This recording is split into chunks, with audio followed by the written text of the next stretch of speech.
Kuliah kebangsaan dengan tema Polri Prediktif, Responsibilitas dan Transparansi Berkeadilan, Presisi dalam menjamin stabilitas sosial dan penegakan hukum menuju Indonesia Emas 2045.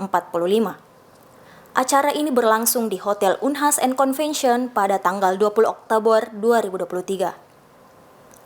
Kegiatan ini merupakan sebuah acara penting yang bertujuan untuk membahas peran Polri dalam menjamin stabilitas sosial dan penegakan hukum yang mendukung visi Indonesia Emas 2045, termasuk tantangan lingkungan strategis global dan ketahanan ekonomi nasional. Acara ini juga akan menjelaskan tantangan saat ini yang penuh dengan ketidakpastian dan bagaimana pemerintah merencanakan untuk mengatasi tantangan tersebut. Acara ini dihadiri oleh berbagai pihak, termasuk Rektor Universitas Hasanuddin dan Kepala Kepolisian Republik Indonesia sebagai pembicara utama. Acara dimulai dengan sambutan oleh Rektor Universitas Hasanuddin yang kemudian dilanjutkan dengan kuliah kebangsaan oleh Kepala Kepolisian Republik Indonesia dengan materi tentang persatuan dan kesatuan sebagai modal utama perjuangan bangsa. Baik, jadi konsep presisi tentunya adalah konsep yang kita bicaranya di sisi pencegahan ya, sehingga tentunya kita harus mampu memprediksi kecenderungan. Tentunya orang lebih senang bicara tentang kepastian, tapi tentunya dengan dialog, dengan mengetahui akar masalah, kita bisa selesaikan di awal, tentunya akan jauh lebih baik.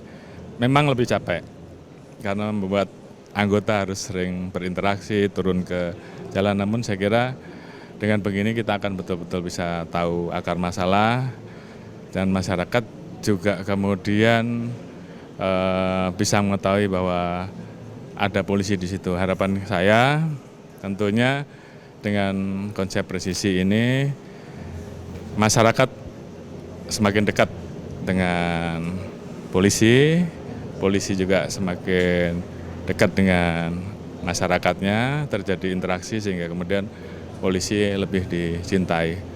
Kepala Kepolisian Republik Indonesia, Jenderalistio Sigit Prabowo menekankan pentingnya memprediksi kecenderungan masalah sebelumnya dan berdialog dengan masyarakat untuk menemukan akar masalah.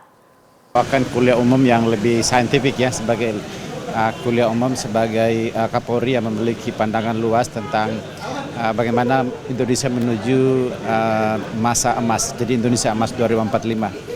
Sehingga saya kira terstruktur tadi beliau menyampaikan apa tantangan, tapi juga banyak sekali peluang dan kondisi yang dibutuhkan negara ini untuk bisa mencapai cita-cita bersama itu. Sehingga adalah kepentingan kita semua untuk mengawal bangsa kita bersama ini untuk meraih cita-citanya dan tidak menjadi bangsa yang gagal.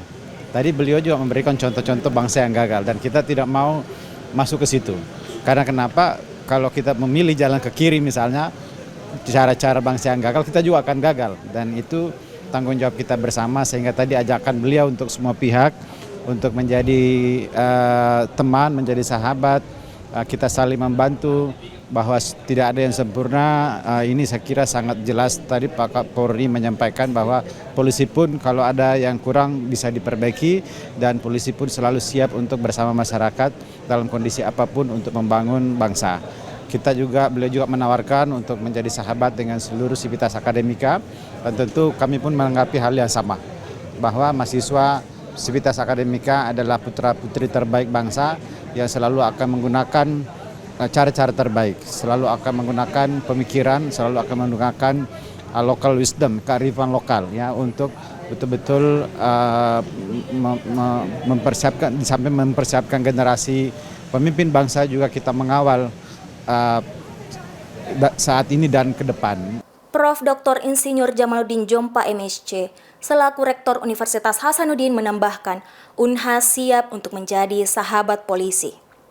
Dalam kuliahnya, Kapolri membahas berbagai isu termasuk ketahanan ekonomi nasional, pembentukan generasi emas, transformasi ekonomi Indonesia, peningkatan international trust, stabilitas Polhuk, Hankam, serta penanggulangan intoleransi, radikalisme, terorisme, konflik sosial, dan persiapan pemilu 2024 yang aman dan damai. Ini merupakan upaya bersama untuk mencapai Indonesia Emas 2045 dengan menjaga stabilitas sosial dan penegakan hukum yang efisien.